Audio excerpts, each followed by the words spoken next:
जैसे एक सीप होती है, जैसे शंख देखे हो आपने शंख, ऐसी ही एक चपटी सी एक कीड़ा होता है, उसमें उसके ऊपर कवर होता है, उसका बॉडी चपटा सा होता है, शंख जैसी उसका मटेरियल होता है, सख्त होता है।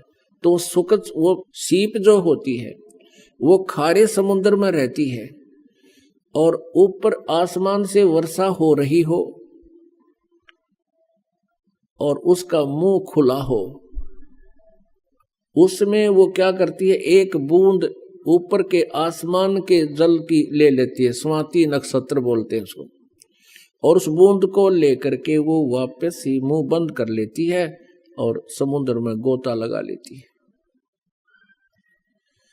अब उसमें क्या होता है कि सीप के मुंह पर ऊपर एक मांस सा लग जाता है, अपने ऑटोमेटिकल सिस्टम है, ऊपर एक मांस का कवर सा बन जाता है उसी की बॉडी से, और उधर से वह सीप के अंदर मोती बनना प्रारंभ हो जाती है।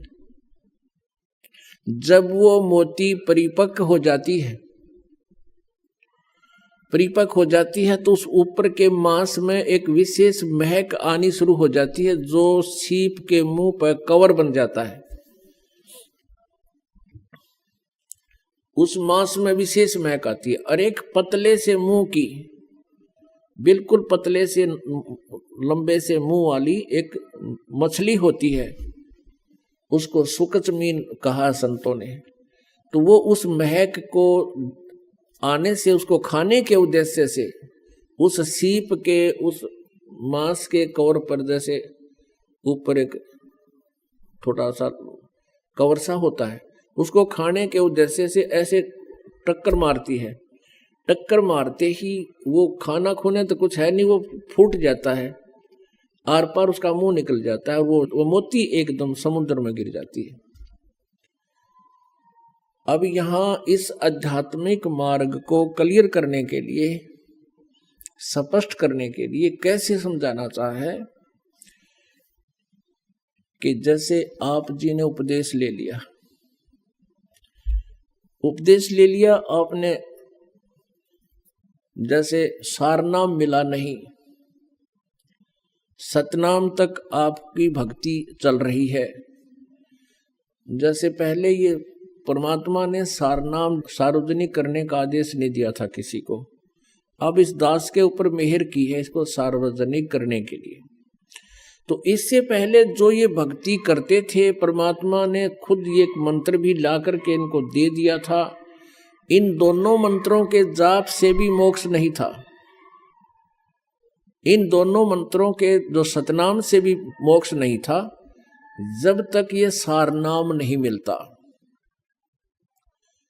अब क्या बताते हैं कि जैसे सतनाम आपको प्राप्त हुआ, परमात्मा रह रहकर सतनाम दे दिया करते थे, उनको गुप्त रखने का आदेश भी देते थे। सारनाम ना मिलने से क्या होता है कि फिर वो यही काल के जाल में रह जाता है।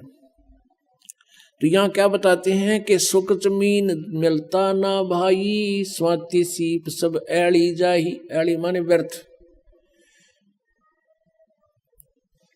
तो पूरा गुरु मिला जिसके पास पूरा कंप्लीट ज्ञान हो और समाधान हो जब बात पड़े।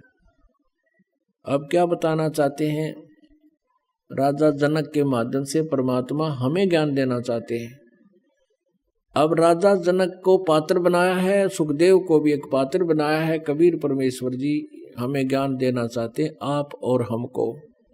क्या बताते हैं कि जैसे राजा जनक समझा रहा है सुखदेव को कि तू अपने आप में न्यू कह था, मैंने इंद्रियों को काबू कर लिया। तो कहते हैं इंद्री दमन करी किसका जा, इंद्रियों का तूने हठ योग करके इंद्रियों को अगर कंट्रोल करने की चेष्टा की, इनका दोष क्या है। क्या बताते हैं, इंद्री कर्म लगाओ किसके, जैसे जीवा लेप नहीं मधुरस के। अब आप शहद खाते हो, जीभ के ऊपर शहद लिपटा नहीं रहता, तेरा आदेश हुआ मन का कि यह चीज चाहिए, वो खाने तूने खाई, इंद्री ने अपना काम कर दिया, उसने आगे सरका दी, तो उस मधु का, शहद का जिह्वा के ऊपर कोई उसका लिंक नहीं रहा, उसका कोई प्रभाव नहीं रहा। अगर ऐसे आप जी अपने इस मन को अध्यात्म ज्ञान रूपी एक रस्सी से बांध लोगे, फिर ये हठ योग की जरूरत नहीं। और फिर तू नुस्खा है कि मैंने अपने आप को कंट्रोल कर लिया, इंद्री जीत ली, की तरह भूल है। या क्या बताते हैं, कुरंग मतंग पतंग सरंग भरंगा, इंद्री एक ठगो तिस अंगा।